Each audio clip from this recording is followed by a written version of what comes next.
Le pouvoir des femmes au XVIIe siècle par Isabella Lee. Quand on pense au pouvoir et à l'influence, il est facile d'imaginer immédiatement les politiciens. Quand on pense à cela en termes de France au XVIIe siècle, les influenceurs auxquels on pense en premier lieu sont les notables, cardinal Richelieu et le roi Louis XIV. Cependant, ma présentation montrera comment les femmes aristocratiques de la France du XVIIe siècle ont été les plus influentes, en saisissant le pouvoir grâce au salon et au secteur de la mode émergent pour changer la culture française pour toujours.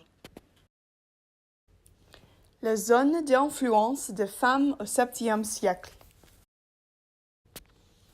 Les salons. Un salon est un rassemblement de personnes sur le toit d'une note inspirante, tenu en partie pour s'amuser les uns et les autres et en partie pour affiner le goût et accroître les connaissances des participants par le point de vue d'une conversation.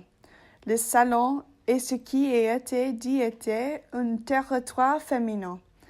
En dehors du salon, les femmes affrontent les structures de la société dominées par les hommes, mais dans les hôtels de Paris des XVIIe et XVIIIe siècles, elles jouissent de la liberté. Les femmes ont inventé un jeu social où elles établissent les règles. Parfois moquées de leurs projets intellectuels, elles ont réussi à garder le pouvoir intact. Leur impact était considérable. À une époque d'absolutisme, ils ont créé une arène en dehors de la cour royale où les idées pouvaient être discutées et les comportements examinés. Les femmes qui ont présidé les salons ont dominé la vie aristocratique de Paris au XVIIe siècle. La grande influence de ces réunions régulières sur la vie française des classes supérieures ne peut être sous-estimée. Ils étaient de style entre 1620 et 1645 environ, et les salles étaient occupées par des écrivains et dramaturges tels que Corneille et Molière, d'autres salonistes comme Madame de Sévigné et des membres du clergé radical comme Bossuet. C'est dans les salons que le mot précieuse a d'abord été utilisé pour désigner une femme de distinction personnelle, accomplie au sens le plus élevé du terme, avec un accord parfait d'intelligence, de bon goût et de bonnes manières. Les salonières. C'est ici que Madame de Rambouillet a tenu sa cour pendant près de 30 ans. Son salon a commencé sur Richelieu et se fermant pratiquement avec la Fronde.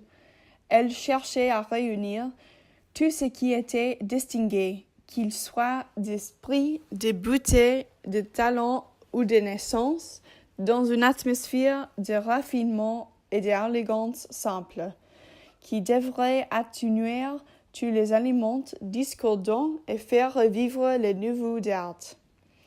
Une femme dérange à donner le ton et fait les lois. Le code d'étiquette était sévère.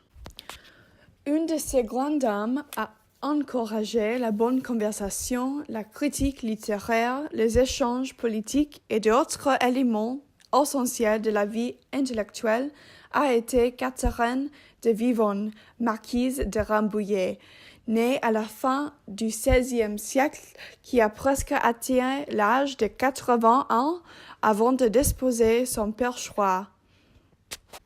Autre dame importante a été la nièce de Louis XIII, connue simplement sous le nom de la Grande Mademoiselle, qui a joué un rôle dans la rébellion connue sous le nom de la Fronde, qui a convulsé la France pendant la régence de Anne d'Autriche pour le nouveau-né Louis XIV.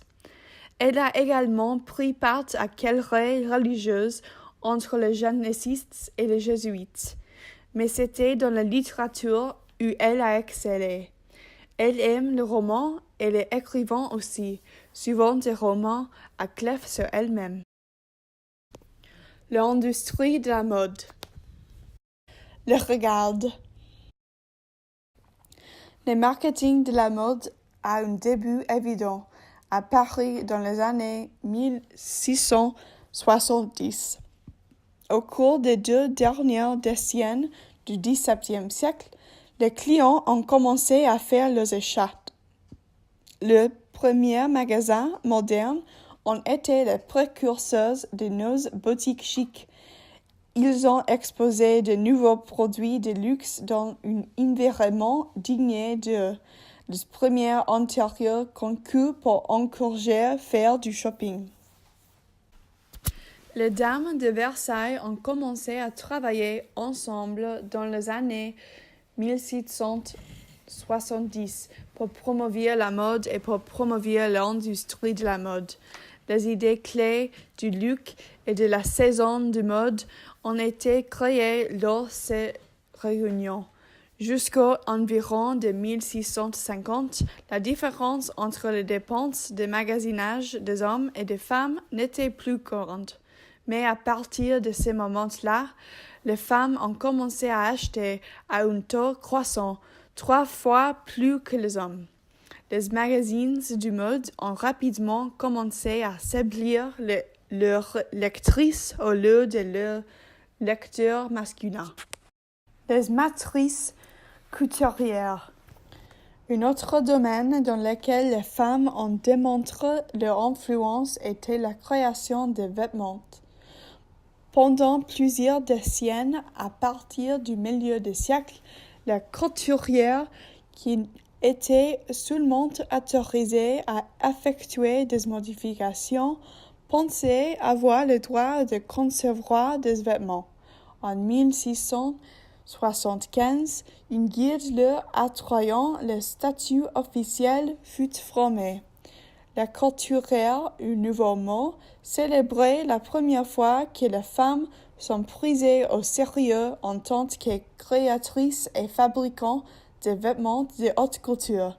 Le nouveau terme, le premier mot du vocabulaire de la haute couture, était également utilisé pour reconnaître le fait que les femmes étaient considérées comme ayant joué un rôle clé dans la transformation de la mode dans les industries de la mode.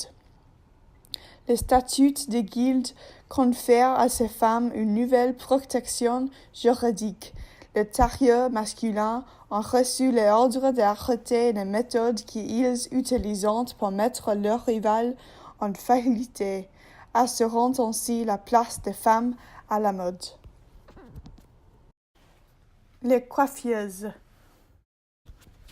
Au milieu du XVIIe siècle en France, un nouveau métier est apparu sur la scène de la mode, la coiffeuse. À partir de ce moment, différentes coiffeuses ont eu des noms différents. Il y avait une liste de coiffeuses remarquables et certains styles étaient même appelés pour ceux qui donnaient la tonne, comme les célébrités du jour ou les maîtresses du roi. Pour la première fois, ceux qui ont inventé de nouveaux styles ont commencé à faire des déclarations telles comme « Vos cheveux seront bouclés cette saison » ou que seuls les cheveux longs seront portés. À Paris, à partir de 1660, le même mot, la coiffeuse, désignait un phénomène entièrement nouveau. La production totale, la coiffe, commençait à ressembler au chef-d'œuvre de coiffeur tel que nous le connaissons aujourd'hui. À travers la coiffe, il a été habituellement des morceaux de taffetas ou de dentelle. Il n'était plus utilisé principalement pour couvrir les cheveux, mais pour lui donner un aspect esthétique. En 1694, le dictionnaire très officiel de l'Académie française a reconnu le rang de coiffeuses féminines en parlant de coiffeuses et de coiffeuses à la mode. Les vêtements a toujours été une puissante signifiée de nationalité. Quand les jeunes princesses Marie-Antoinette est allée d'Autriche en France pour se marier. Son entourage s'est arrêté à la frontière entre les deux pays. Là-bas, Marie-Antoinette a été dépouillée de tous ses vêtements autrichiens et habillée avec des vêtements fabriqués en France. Le rituel signifiait sa transformation d'Autrichienne à Française. La mode du XVIIe siècle en images. Les vêtements. Pendant cette période, une nouvelle silhouette pour les femmes se développait. Les panières ou grands cerceaux portés sur la jupe qui se prolongeait sur la côté deviant une allemande de base. Les panières extrêmement larges étaient portées lors des occasions officielles, tandis que les plus petites étaient portées au quotidien. La taille était étroitement serrée avec des corsets, contrastant avec les jupes larges. Les décolletés plongeants deviennent également monnaie courante. Jupe généralement ouverte à l'avant, affichant un jupon. La robe française avait aussi un corsage serré avec une encloire basse, généralement avec un grand ruban sur le devant, de grandes panières et était richement ornée de toutes sortes de dentelles, de rubans et de fleurs. L'habillage. Pour être considérée comme une belle femme des années 1060, il faut avoir la peau blanche. Pour y parvenir, elle s'éloignait le plus possible du soleil et il était très courant de porter des masques lorsqu'elle s'aventurait à l'extérieur pour protéger la peau. Utiliser de la peinture blanche et aucun autre type de maquillage était parfaitement normal et de nombreux portraits montrant des femmes extrêmement pâles. Mais dans l'ensemble, de la peinture rouge a été ajoutée pour compléter le maquillage. Le rouge était utilisé sur les joues et les lèvres à travers une sorte de crayon de maquillage rouge où le pigment rouge était mélangé à de l'albâtre moulu ou du plâtre de Paris. Les coiffeurs.